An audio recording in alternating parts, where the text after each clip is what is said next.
Oh luz oculta que brillas en cada criatura. Oh amor oculto que todo lo abarcas en la unidad. Que cada ser que se sienta uno contigo sepa que por lo tanto es también uno con todos los demás.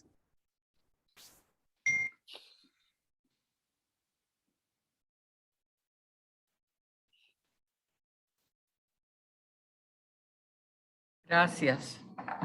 Gracias. Muy buenos días para todos, muy buenas tardes. Y para los hermanos que están en España casi ya atardeciendo. Recibimos en esta mañana muy felices al hermano Fred Fernández de Puerto Rico, quien nos dará una charla muy interesante sobre la conciencia.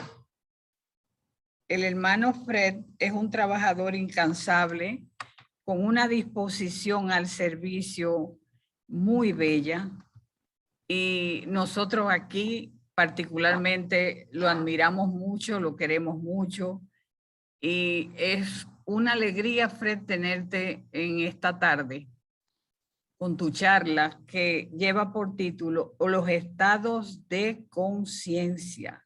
Los estados de conciencia. Así es que nuestra gratitud a todos los presentes y a Fred por tomar la decisión de ayudarnos en este trabajo.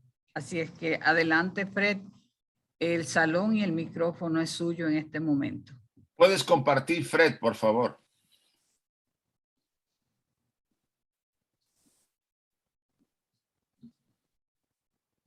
¿Se puede ver? Ahorita ya No se se está. ve todavía. Ya se ve. Ya se ve. Ok. Si la puedes ampliar, mejor. Sí.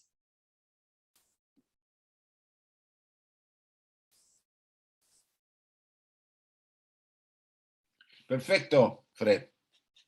Ok. Buenos días y buenas tardes a todos. Acá desde Puerto Rico. Ok.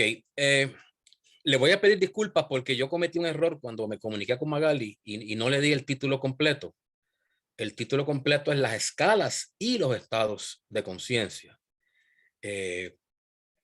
La información aquí presentada se obtiene de dos referencias: del libro Evolution of the Higher Consciousness de Pablo Sender y el libro El cuerpo mental por Arthur Powell.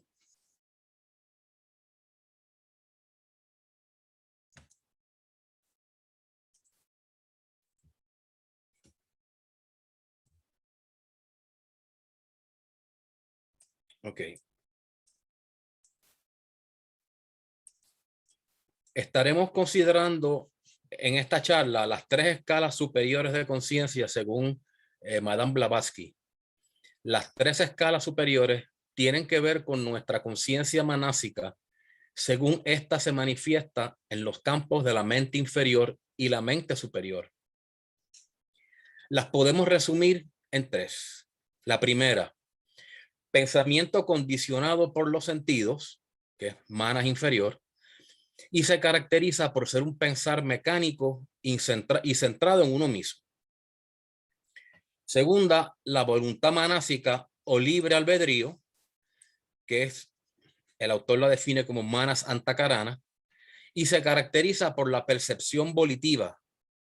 Con ella podemos incorporar voluntariamente una idea y aceptar o rechazar cosas en la toma de decisiones. Y la tercera, que hemos denominado percatación, que incluye el manas superior, y con ella podemos alcanzar el manas consciente de sí mismo o autoconsciente, que es el manas superior. Quiero hacer aquí un pequeño paréntesis para comentar algo que ya yo había comentado en otra charla, y es con respecto al vocablo percatación.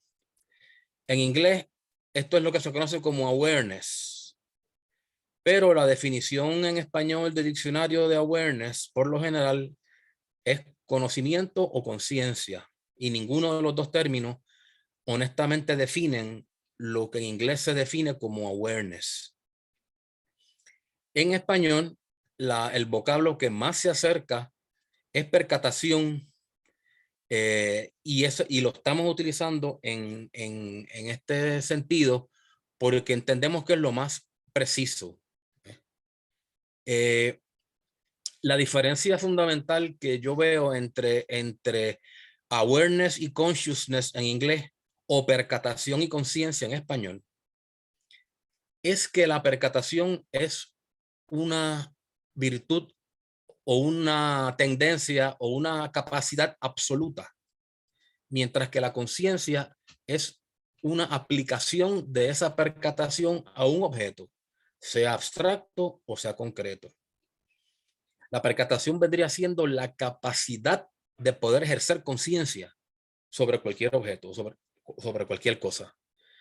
Y por lo tanto es un término mucho más abarcador que lo que en español se conoce como conciencia. Y vamos a utilizar el vocablo percatación, acción y efecto de percatarse, según el diccionario de la Real Academia. Lo vamos a utilizar en esta charla como sinónimo o traducción de awareness y lo que describe la tercera escala de conciencia según Blavatsky.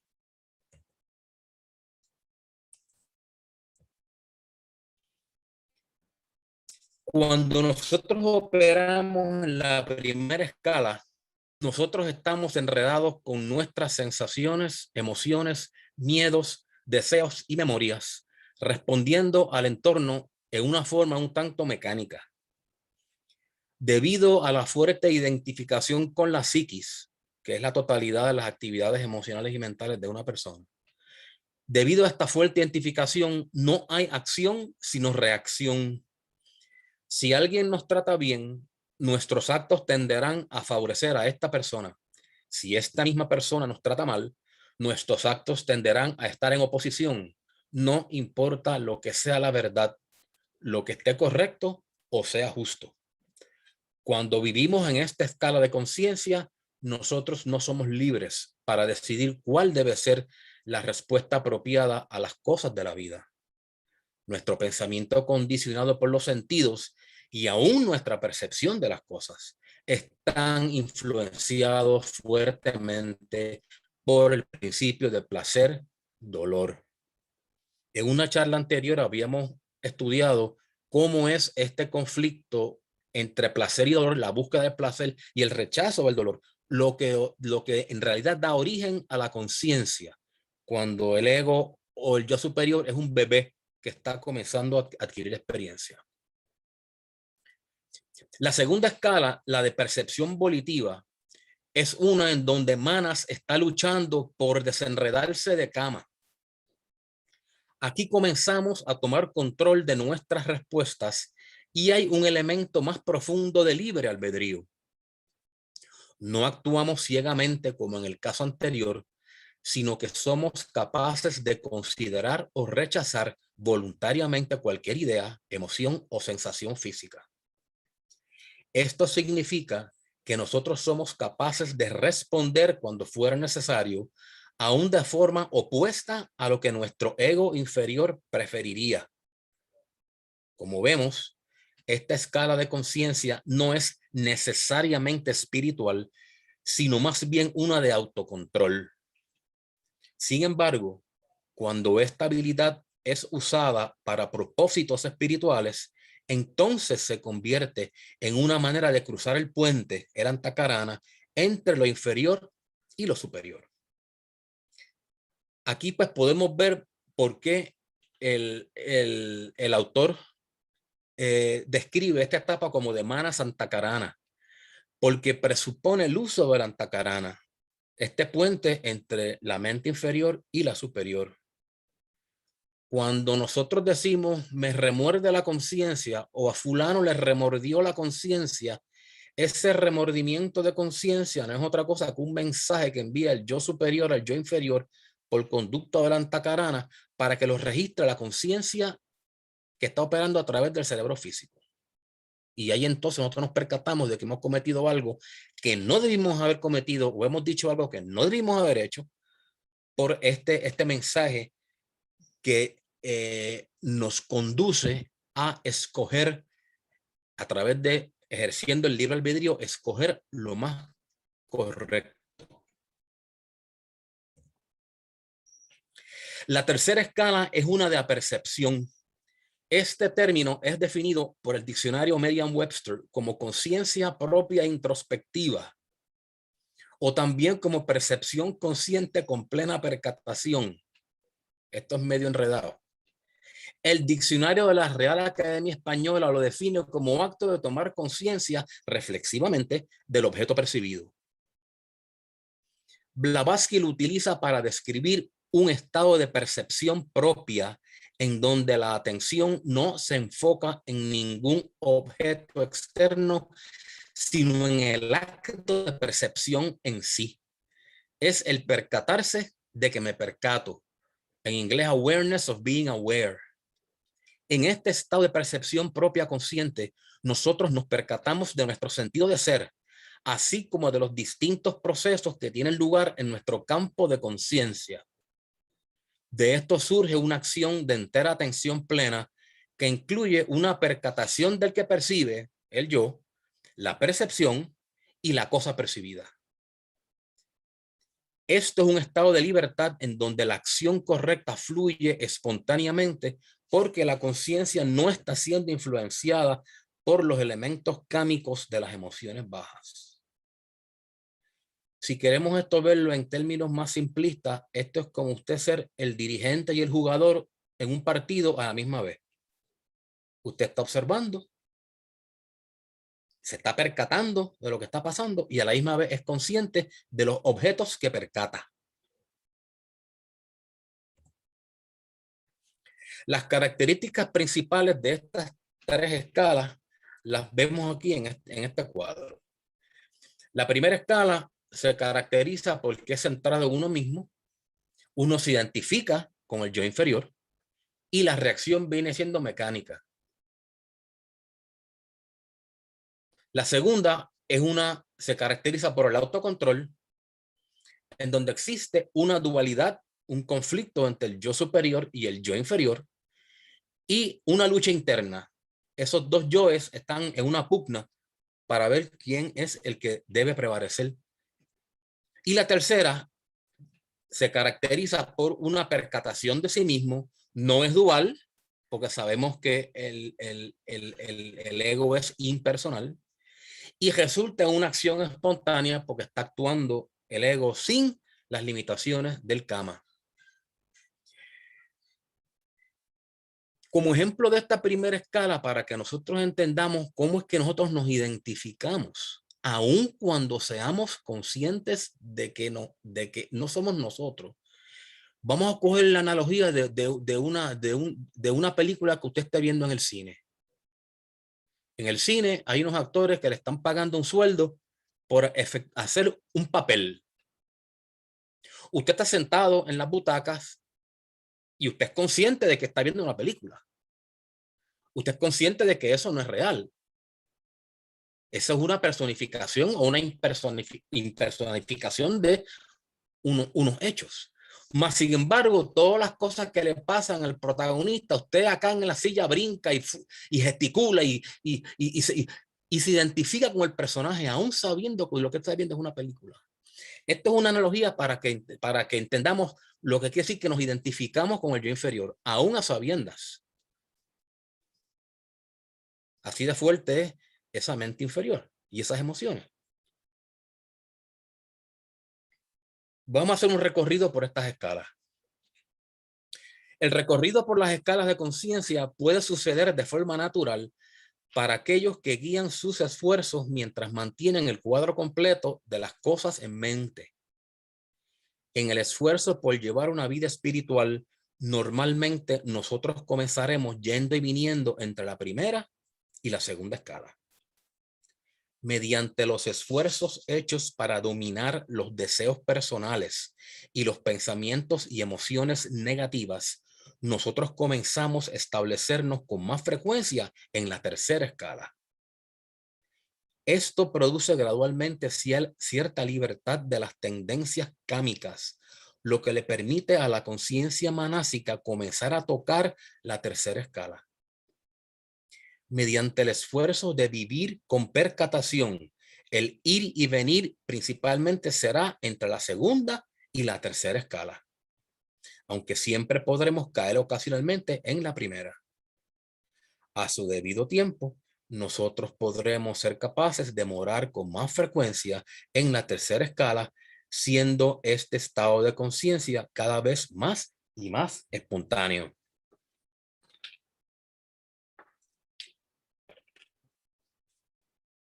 Este proceso, como nosotros podemos darnos cuenta, no es fácil y no es largo, no es corto.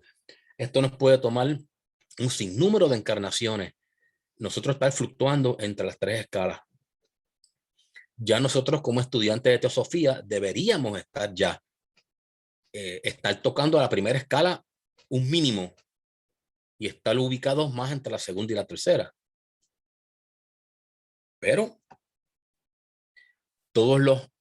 las personalidades o los egos inferiores son distintos y todos son poderosos, unos son más poderosos que otros, depende a cuántas encarnaciones llevemos tratando de controlarlo y superarlo.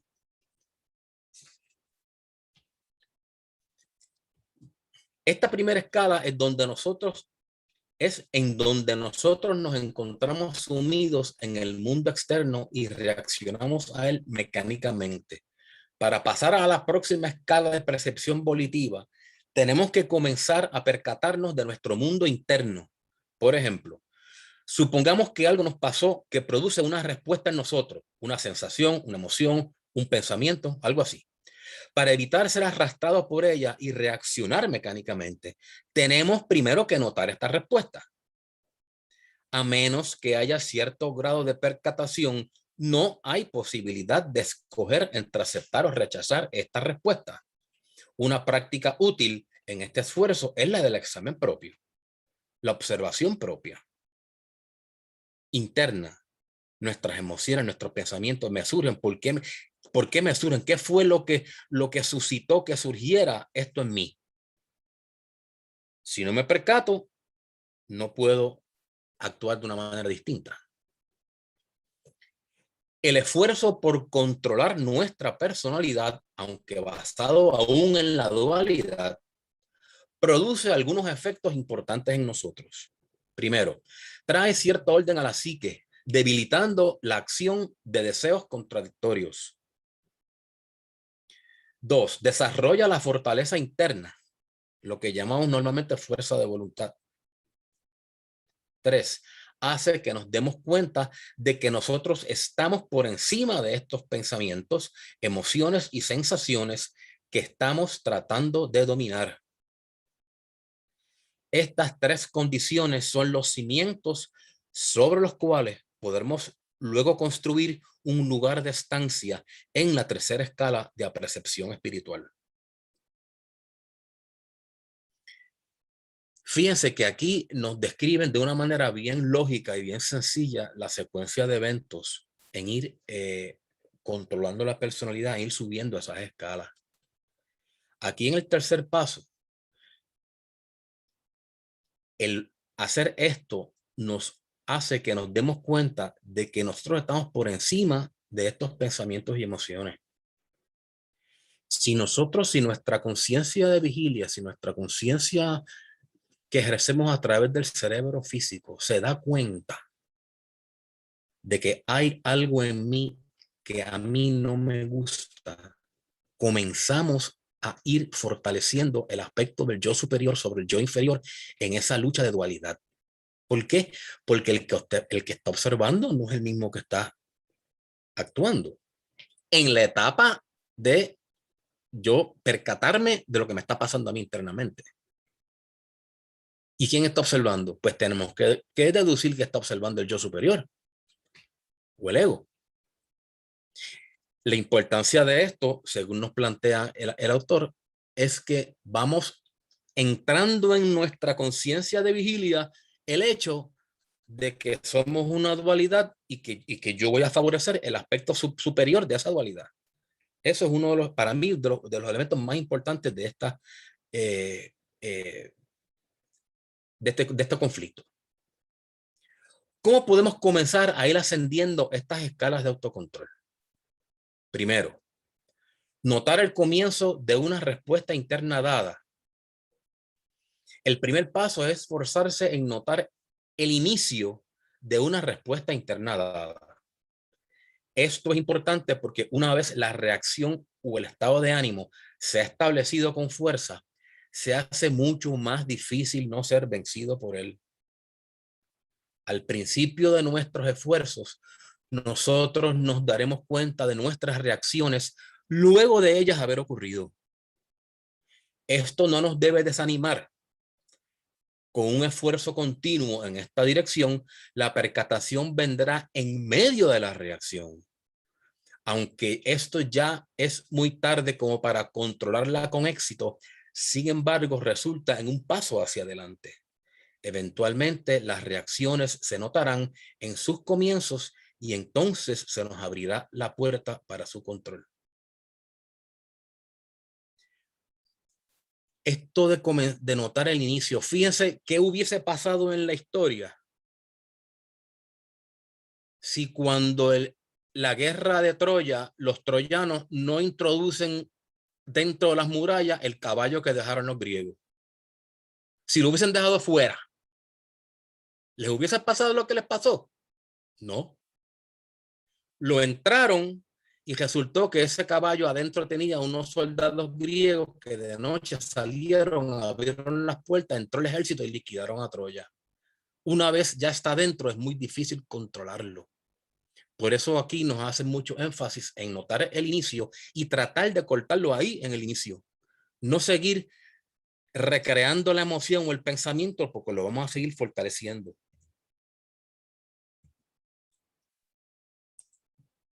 Y esto es un trabajo que nos va a tomar varias encarnaciones, pero todo lo que adelantemos en una encarnación lo vamos a utilizar como base para la próxima encarnación. No perdemos nada. O sea que si usted dice, pero es que yo llevo tantos años en esto y nunca veo progreso, ok, ya para la próxima encarnación posiblemente así lo verá. Porque esto es cumulativo. Pero hay que empezar. Los chinos tienen un refrán que dice que el viaje de las 1000 leguas comienza con el primer paso. Muy sabio ese pensamiento. Número 2, crear un espacio entre nosotros mismos y la reacción. Una vez seamos capaces de darnos cuenta de las respuestas indeseadas a medida que ellas surgen en el campo de conciencia, el esfuerzo debe ser dirigido a no dejarnos capturar por el movimiento psicológico. La sabiduría popular aconseja el contar hasta 10 o el hacer una respiración profunda. Cualquiera que sea el mecanismo, el primer paso a tomar es el crear un espacio entre nosotros y la reacción indeseada. Y número 3, aplicar fuerza de voluntad para manejar estas respuestas. El próximo paso es aplicar nuestra fuerza de voluntad para lidiar con estas respuestas. Nuestra voluntad, sin embargo, no debe aplicarse para simplemente combatir de frente estas emociones y pensamientos indeseables. El uso de la violencia hacia nosotros mismos es tan destructivo como lo es cuando se dirige hacia otras personas. Probablemente el mejor procedimiento disponible en esta escala de conciencia es el enfocar deliberadamente la atención en algo que produzca la respuesta interna opuesta. Si hay irritación, debemos enfocar nuestra mente en algo relacionado a la paz, la paciencia o la tolerancia. Posiblemente la noción más común que tienen las personas cuando hablan de la fuerza de voluntad es aplicar una especie de violencia o una especie de fuerza para dominar y doblegar aquello que nosotros no queremos que nos toque.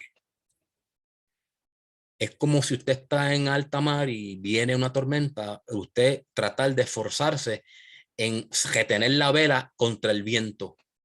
No, mire, no. Aquí lo que nos dice es la fuerza de voluntad no es para eso. La fuerza de voluntad es para dirigir la vela en otra dirección que le haga menos resistencia al viento y lo lleve a otro sitio. Usted va a usar la fuerza de voluntad para concentrarse en otra cosa. No es para combatir esa emoción o ese pensamiento. Eso es lo que verdaderamente nos quieren decir aquí en lo que es la aplicación de la fuerza de voluntad. es dirigirla con sabiduría. Acuérdense que la voluntad es parte del triángulo de las 3 atributos de la mónada.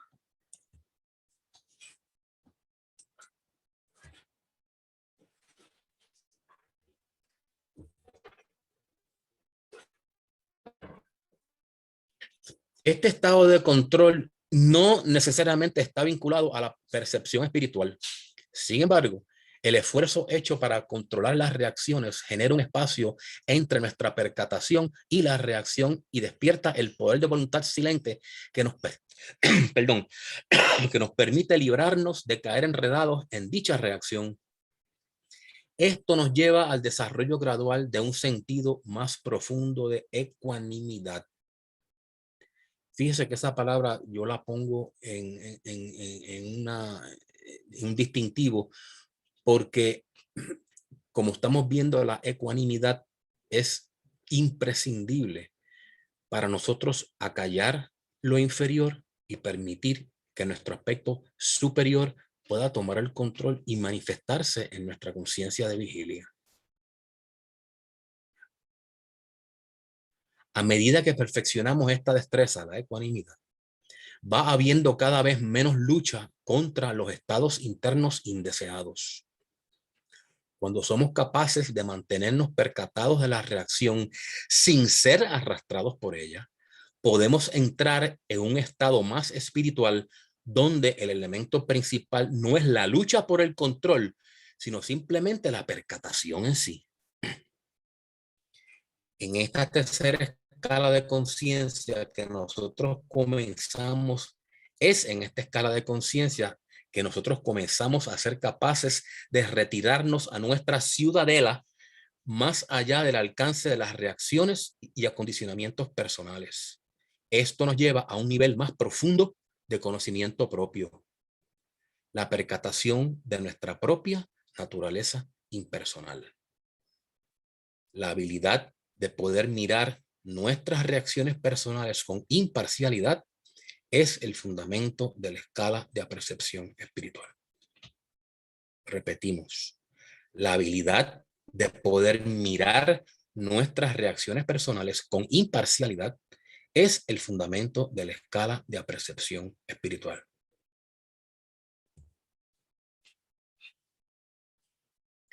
Veamos ahora las diferentes etapas de esta escala de apercepción espiritual, que es la tercera escala. Las diferentes etapas. Primera, involucra instancias en donde hay una reacción interna, pero en vez de ser arrastrado por ella, que sería la primera escala, o tratar de controlarla, que sería la segunda escala, nosotros lo observamos con plena percatación. Yo estoy consciente de que yo estoy observando. Yo me estoy dando cuenta, yo me estoy percatando de que yo me estoy percatando. Yo me estoy dando cuenta de que yo estoy observando, yo estoy consciente de eso.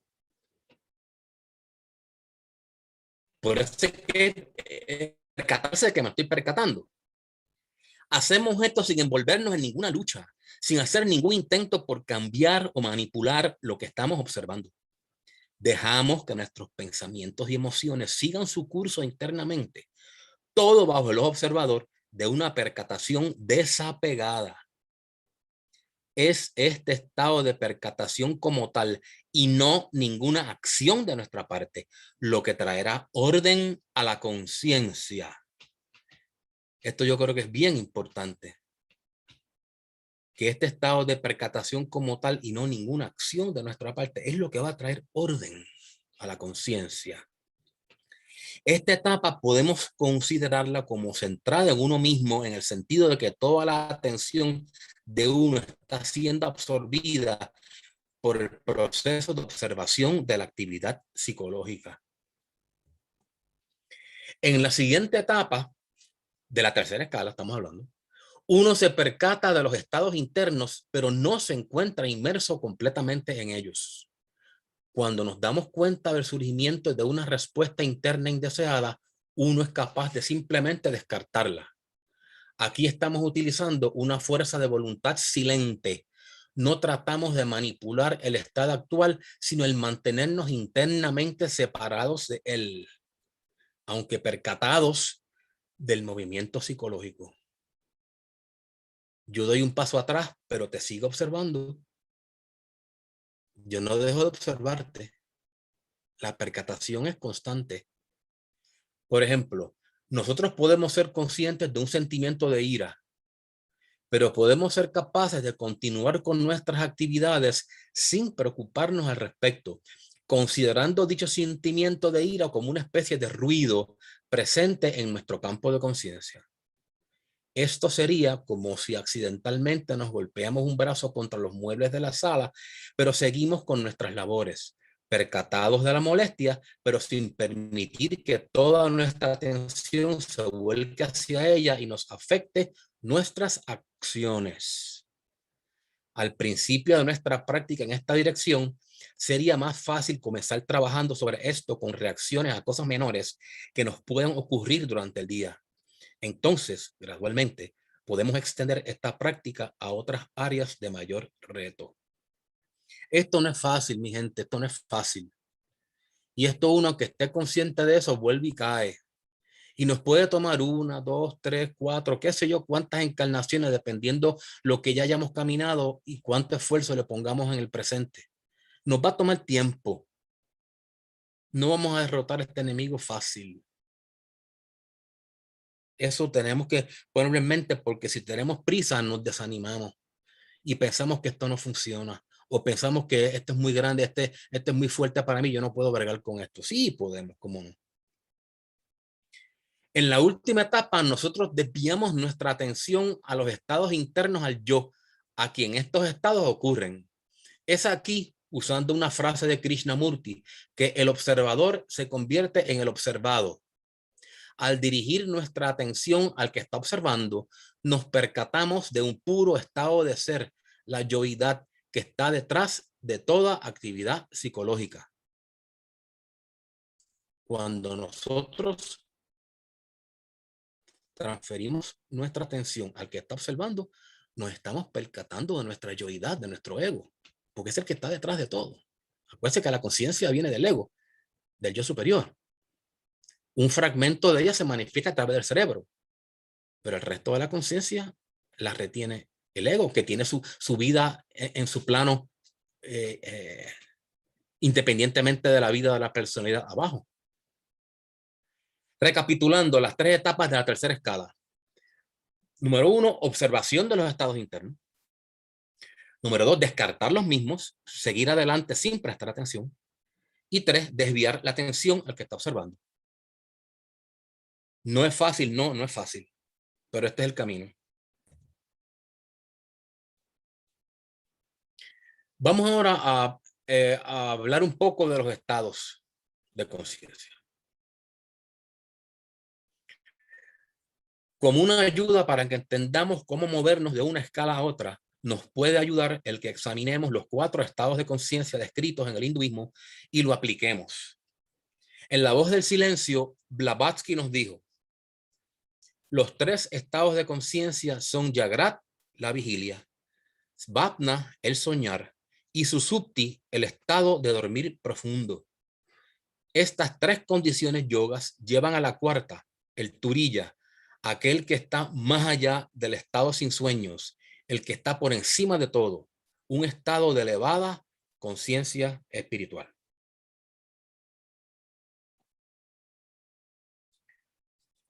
De acuerdo a esta clasificación, existen 3 estados de conciencia a ser escalados antes de llegar al 4º. Examinemos esta clasificación con un poquito más de detenimiento. Jagrat es el estado normal de vigilia. Esto es, cuando la conciencia se expresa a sí misma mediante el cuerpo y los sentidos. El próximo estado, Svapna, se define como soñar. Esta descripción es, sin embargo, de un solo lado.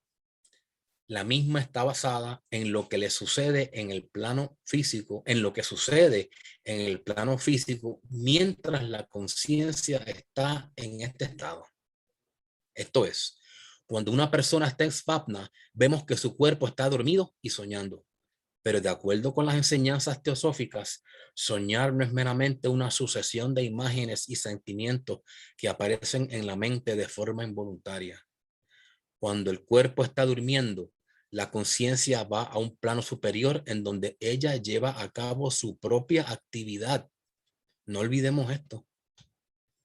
Cuando el cuerpo está durmiendo, la conciencia va a un plano superior en donde ella lleva a cabo su propia actividad.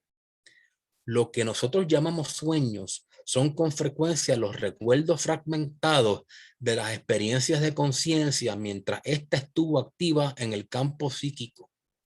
De forma similar, el estado de susupti, descrito como un dormir sin soñar, es un estado en donde la conciencia se ha retirado a los planos espirituales mientras el cuerpo se deja atrás en sueño profundo. Svapna, estamos en los planos psíquicos, susupti en los planos espirituales. Nuestra conciencia, mientras nosotros estamos roncando en una cama.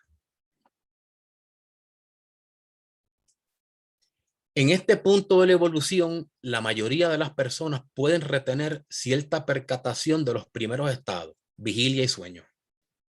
Al despertar, el dormir profundo normalmente se recuerda como un estado de inconsciencia, porque pocas personas son capaces de retener una memoria de la percatación no dual e impersonal que este estado implica.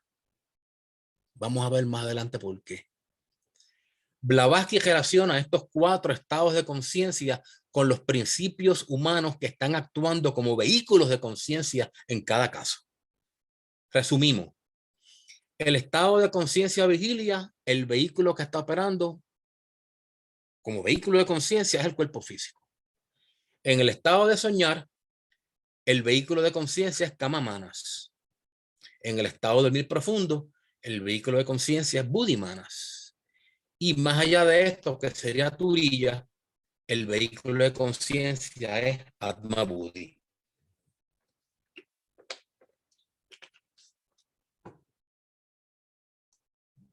Adelantándonos un poco, si no somos autoconscientes en estos vehículos de conciencia, no nos vamos a percatar de lo que está pasando y permanecerá en nuestro inconsciente.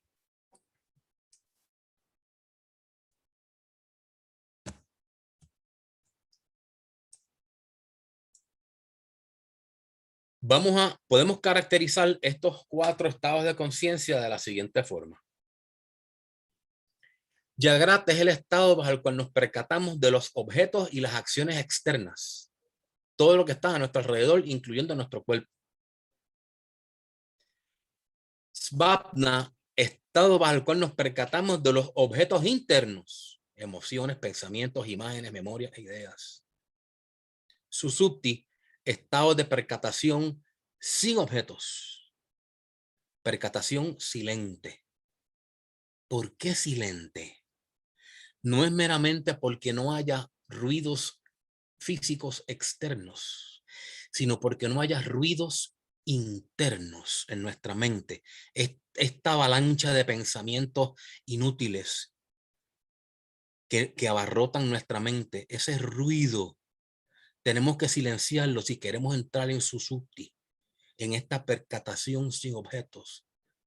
El percatarse de que me percato es simplemente un ejercicio de la percatación per se, sin estar necesariamente consciente de nada en específico.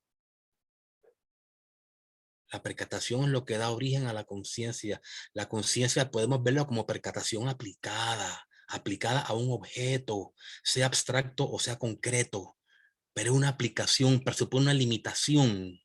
La percatación no tiene límites, es absoluta. Esa es la diferencia entre awareness y consciousness, en español percatación y conciencia. Esa es la diferencia en realidad. Y Turiya, estado que está más allá de los 3 anteriores, el cual los integra y los trasciende. Es un estado de percatación espontánea en todos los niveles. A nosotros se nos hace bien difícil entender lo que es Turiya. Más o menos podemos entender lo que es Susupti, pero Turiya se nos va a resultar bien difícil entenderlo con la mente racional, para eso que estamos hablando de Atma Buddhi. Conciencia en Atma Buddhi. Pero más o menos podemos tener una idea de a qué se refiere.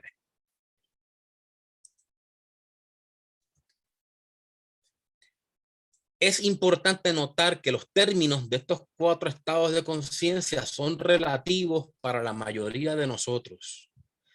Jagrat o conciencia de vigilia es parte de la totalidad de conciencia que actúa en el cerebro y en el sistema nervioso, lo cual es definitivamente autoconsciente. Podemos imaginar la conciencia como un gran huevo de luz, del cual solo un extremo está insertado en el cerebro, y tal extremo es la conciencia de vigilia. Me gustó esta imagen, que esto fue del libro de Powell. Describe la conciencia como un huevo de luz, parte insertada en el cerebro y parte afuera. A medida que se desarrolla la autoconciencia en el plano astral y el cerebro se desarrolla lo suficiente como para responder a las vibraciones del mismo plano astral, la conciencia astral se convierte en parte de la conciencia de vigilia. En tal caso, la conciencia mental vendría a ser svapna o conciencia del sueño. De forma similar, cuando la autoconciencia mental se desarrolla y el cerebro responde a ella, la conciencia de vigilia incluye el mental. Así sucesivamente hasta que la conciencia de los 5 planos queda incluida en la conciencia de vigilia. Aquí nos está explicando cómo es que nosotros vamos a ir siendo autoconscientes, que somos ahora en el plano físico, luego en el astral, luego en el mental, luego en Buddhi, luego en Atmas. ¿Cómo desarrollar esa autoconciencia en esos planos? Este ensanchamiento de conciencia de vigilia implica el desarrollo de los átomos del cerebro, así como el de determinados órganos del mismo y de la conexión entre células. Para la inclusión de la autoconciencia astral se tiene que desarrollar el cuerpo pituitario y perfeccionar la 4ª serie de espirillas de los átomos. Para la inclusión de la autoconciencia mental, la glándula pineal tiene que estar activa y la 5ª serie de espirillas estar en un completo estado de funcionamiento. Si no se logran estos desarrollos en el cuerpo físico, entonces la conciencia astral y la mental permanecen como superconciencia y no pueden expresarse por medio del cerebro como conciencia de vigilia. Los de ustedes que escucharon la última charla que yo di, que hablamos del átomo y hablamos de las espirillas y dijimos que la conciencia funciona cuando las espirillas de los átomos, empezando por el átomo físico permanente, son activadas por el ego o por la mónada. Si no se activan las espirillas, usted no es consciente de lo que está pasando, como las funciones involuntarias del cuerpo, como la digestión, la respiración, etcétera, etcétera, que no somos conscientes de esas, porque no se activan las espirillas. Y trajimos la imagen de un átomo para demostrar lo que son las espirillas. Okay. Son como dijéramos, unas órbitas por donde fluye la energía alrededor de un, entre comillas, núcleo de ese átomo, ¿verdad? Y tiene que ir paralelamente desarrollándose ciertos órganos físicos en el cerebro para nosotros poder ser conscientes en el plano astral. Necesitamos la pituitaria, y para ser conscientes en el plano mental, la pineal. Y la 5ª serie de espirillas de los átomos para ser conscientes en el mental. Ahora mismo estamos en la 4ª ronda, tenemos activa la 4ª serie de espirillas, pero no las tenemos completamente activas, porque muy pocos de nosotros somos autoconscientes en el plano astral. Se supone que cada espirilla se activa en cada ronda. Así que imagínense, mi gente, es una ronda por espirilla. Y pues imagínense lo difícil que es usted subir el nivel de conciencia estando aquí, tener conciencia búdica o conciencia átmica, cuando estoy en 4 espirillas, necesito 5, necesito 6. Eso nos da una idea de lo difícil que es esto. Y aquí estamos hablando a nivel atómico, a nivel físico, de cuáles son las estructuras que necesita el vehículo de conciencia para poder ejercer autoconciencia en el plano que sea. Esto es fascinante. A mí esto me fascina. El tratar de entender esto. Si un ser humano no poseyera un cuerpo físico, entonces su conciencia de vigilia sería la astral. Por lo tanto, una definición más amplia de conciencia de vigilia sería que es la parte de la conciencia total que actúa por medio de su vehículo más externo. Si yo soy autoconsciente en el plano mental, pues mi conciencia de vigilia va a estar en el mental, porque es mi vehículo más externo. Y la conciencia búdica sería svapna, o conciencia del sueño para mí. En otras palabras. Así es como vamos subiendo los estados de conciencia. Así como lo hicieron, así como lo hacen los maestros. Así como lo hicieron los maestros. Basado en esta clasificación de los estados de conciencia, podemos esbozar unas guías a seguir en nuestra trayectoria de elevación de nuestra conciencia hacia los estados espirituales mientras nos mantenemos percatados en el plano físico. Y esto yo quiero enfatizarlo porque a mí esto me costó mucho tiempo, mucho trabajo, honestamente, verdaderamente entenderlo. Nosotros, la evolución de nuestra conciencia, nuestra evolución espiritual es mientras estemos percatados físicamente de tal evolución. Esto no ocurre por arte de magia sin yo ser consciente de esto. No, hay que estar consciente en todo momento. Y si mi conciencia y si mi autoconciencia es la física, pues yo tengo que empezar a bregar con el cuerpo físico para irlo purificando, para irlo sustituyendo la constitución atómica por una que sea más sutil, que me permita percatarme de planos más sutiles. Cuando viene el choque de la energía, de las vibraciones que estoy recibiendo contra mi cuerpo más externo. Ahí es que yo tengo autoconciencia. Y si mi cuerpo externo es más sutil, pues mi conciencia va a subir, porque voy a ser capaz de ejercer autoconciencia en planos más sutiles. Esto es moliendo vidrio, poco a poco. El primer estado ya es donde uno está despierto y consciente de los objetos externos.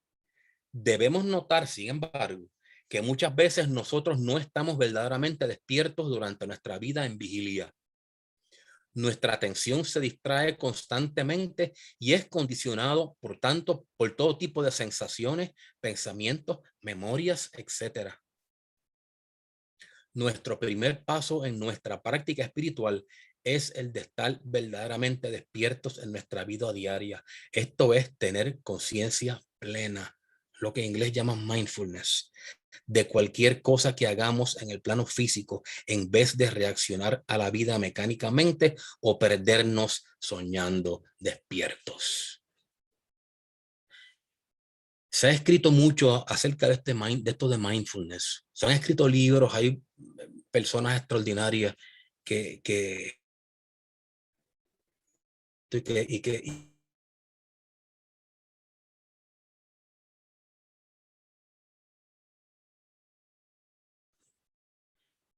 el usted estar completamente percatado de lo que está haciendo sin que te pase otra cosa por la mente, una concentración total en lo que estoy haciendo. Lo que estoy haciendo, no estoy meditando, ni estoy contemplando, ni estoy en un éxtasis. Lo que estoy haciendo, fregando los platos sucios, cortando la grama, pintando una pared del cuarto. Lo que estoy haciendo. Por ahí es que empezar. Por ahí es que hay que empezar. Algo tan sencillo como conciencia plena. El segundo estado, svapna, es uno de observación propia, en donde nosotros prestamos atención a las funciones de nuestra psique. Esto es, a los objetos internos, tales como los pensamientos, emociones, deseos, memorias y así por el estilo. Tal y como en el estado anterior, la práctica a seguir es tener atención plena, pero esta vez del proceso de pensar y sentir que dirige nuestras acciones. Fíjense que nos están dando una herramienta de cómo ir poco a poco ascendiendo las escalas, utilizando los estados de conciencia como peldaños en esa escalera. El tercer estado, susupti, es aquel en donde no existen objetos separados del observador. Estar en esta condición durante nuestra conciencia de vigilia significa el ser capaz de mantenerse percatado en un estado de silencio en donde no hay ningún contenido en nuestra conciencia. Aquí solo hay la percatación de que me percato. No hay ningún contenido en nuestra conciencia. No es una mente en blanco inerte, es un estado dinámico, activo de observación y espera, una espera por algo que yo no sé lo que es, pero yo sé que es mejor que lo que tengo. Es un estado de atención, no es un estado de letargo, es un estado dinámico. Eso es percatación. Imagínense lo que está pasando por la mente de un cogedor de pisticampo que está en cuclillas con las manos en el piso esperando el disparo para arrancar. Esperando el disparo para arrancar. No tiene nada en su mente. Está esperando con atención, alerta, listo para brincar en el momento. Eso es percatación. No es una mente en blanco inerte. El cuarto estado, turilla, es el cimiento y fuente de los otros tres. Esencialmente está más allá de toda descripción. Se dice que no está comprendido dentro de sí, dentro ni se encuentra fuera de los otros tres, ni consciente ni inconsciente de los mundos externos o internos. Quizás está relacionado con el concepto de Blavatsky de conciencia o no consciente. En este estado, uno no es afectado por los tres estados inferiores.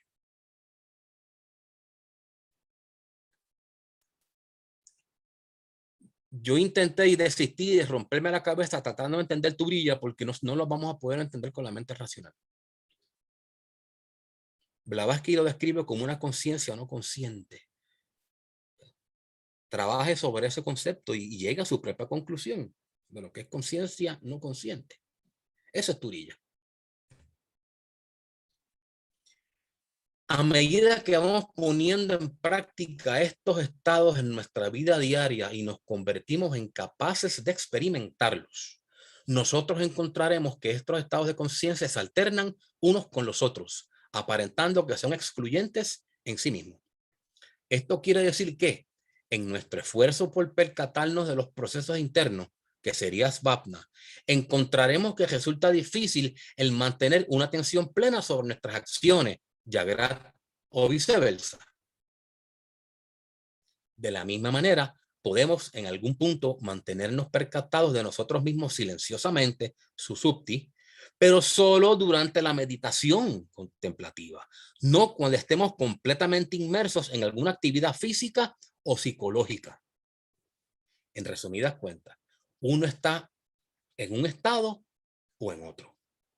Con el tiempo, estos estados de conciencia se irán integrando y seremos capaces de mantenernos percatados más allá de las fluctuaciones de los tres estados iniciales. Existe una percatación silente que comprende los objetos externos e internos simultáneamente, independientemente de si la personalidad está activa en acciones o en una actitud de contemplación interna. Este estado de percatación espontánea a todos los niveles es una de las descripciones para el estado de Turiya.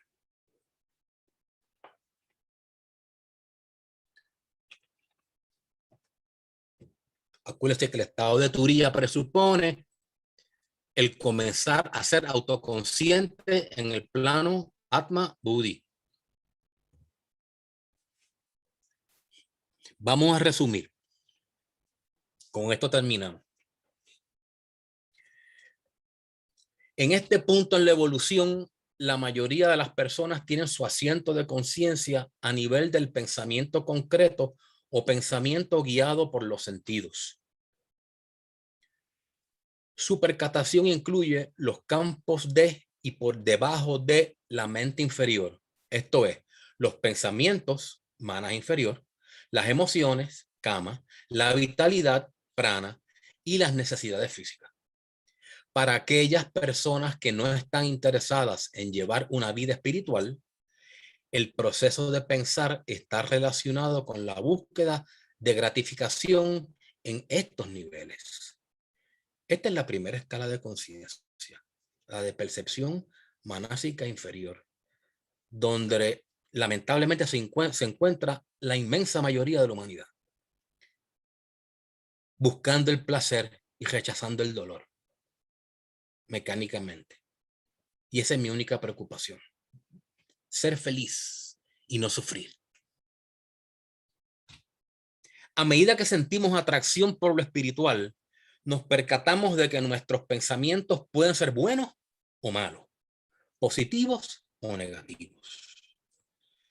Prestando atención al pensamiento guiado por los sentidos, nuestra conciencia comienza a elevarse al nivel del pensamiento abstracto. Esto es, un pensamiento que no está interesado solamente en lo que puede traer una gratificación palpable, sino uno que es atraído hacia objetos abstractos, tales como la virtud, el conocimiento espiritual, etcétera, etcétera.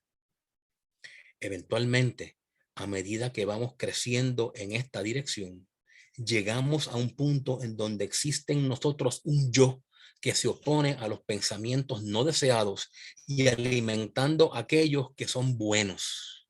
Esta es la segunda escala, la de percepción volitiva. Y aquí pues deberíamos estar la inmensa mayoría de los estudiantes de teosofía, por no decir todo. Como regla normal y general operacional. Después de esto, nosotros descubrimos que existe la posibilidad de tomar un paso adicional. El desarrollo de la percatación, esto es la tercera escala de percepción espiritual. Comenzamos a tener atención plena de nuestras acciones, Yagrat, y a percatarnos de la actividad psicológica, Svapna, y esto hace que nuestra conciencia se eleve a un nivel de percatación no dual, Susupti. Aquí hay solamente una yoidad o sentido de ser, lo que llama en inglés un I-ness, un sentido de ser impersonal que está por encima de los pensamientos. Al principio, como es usual, la percepción es vaga, pero a su debido tiempo se convierte en cada vez más clara. Para nosotros los estudiantes de teosofía, lo que queremos es gravitar en la segunda escala, tocando la tercera lo más posible. Irla tocando lo más posible, cada vez más, cada vez más, cada vez más, cada vez más, hasta que lleguemos al punto que podamos ser autoconscientes en estos planos de Buddhimana. La percatación de esta yoidad pura abre la puerta a un estado de conciencia más permanente que se encuentra detrás de todo movimiento externo e interno. Esto se podría describir como un estado de no conciencia consciente, turilla. Cuando nos estabilizamos en este estado, estamos listos para ir más allá del plano mental. Obviamente nosotros podemos intuir o deducir o colegir que ya este estado de turilla lo estaremos adquiriendo ya por la cuarta, quinta iniciación, qué sé yo, por allá. Cuando llegamos a ser adeptos, porque aquí ya estamos siendo conscientes en el plano Atma Buddhi, que es la característica del adeptado. O sea que aquí nos están, aquí toda esta información nos está dando a nosotros las personas corrientes y comunes mortales, que posiblemente la inmensa mayoría de nosotros pues no ha pasado por la primera iniciación. Quizás algunos de ustedes quizás la hayan pasado, eso yo lo ignoro, pero estamos hablando, vamos a partir de la premisa que nosotros somos preiniciados y se nos está dando una información para que comencemos a trabajar conscientemente desde el plano físico hacia ir escalando las conciencias hasta que eventualmente despertemos la atención de un maestro, nos acepta como su discípulo, completa nuestro entrenamiento y nos iniciemos en un adeptado. Con esto yo termino, mis hermanos. Gracias, Fred. Encantadora, muy buena tu charla. Te felicitamos. Y quisiera abrirla, si admites preguntas. Sí, las que pueda contestar. Voy a abrir los micrófonos. Sí, la puedes contestar como a todos, porque a veces nos hacen unas preguntas raras. Abierto está.